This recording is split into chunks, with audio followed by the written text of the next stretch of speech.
goto ne wawi accude sappo e tati kanko muyni simi ƴetti o yaha o jom Allah goto no wawi jombande ɗo ɓiɗɗo makko gaccami ɗo ronka mi halanna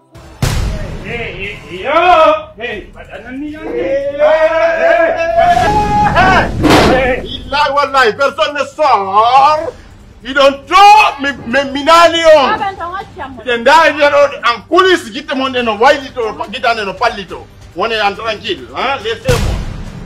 Minno mi fela on go sai on arbi ni. Yaramuti.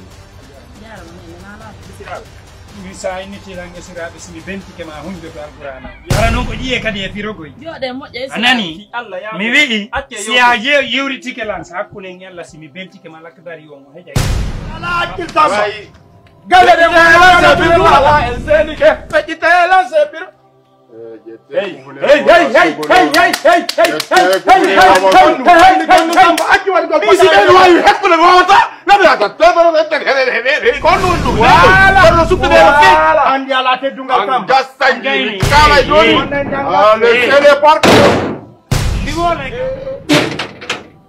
Bougez pas. Voilà. C'est l'armée qui est là.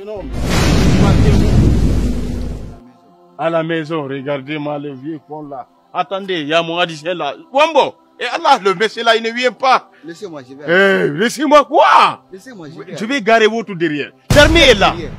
Vous, arrêtez, calmez-vous, fermez votre bec et regardez-moi, ouvrez les deux yeux et votre oreille, écoutez-moi très bien.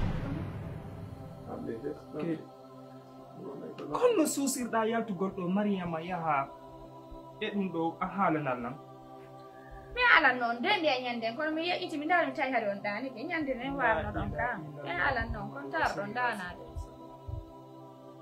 hakkunde ma e Allah Mariam hakkunde ma e Allah wuri seeɗa ma e ko ma an a haalanal yimɓe ko mbaddi oɗo ɗo ko mbaddi mo ko addu aɗa addude mo oɗo noon ko mbaddi oɗo ɗo oɗo aru Oru awata yejjutu noon adduɗo ɗon ɗo si yo ɓiɗɗo an ɗo ɓiƴi patron mo ko yaltata konge makko hay tere yaaɓi mo miɗen andi ɗum ɗo awa a tawayo ari mi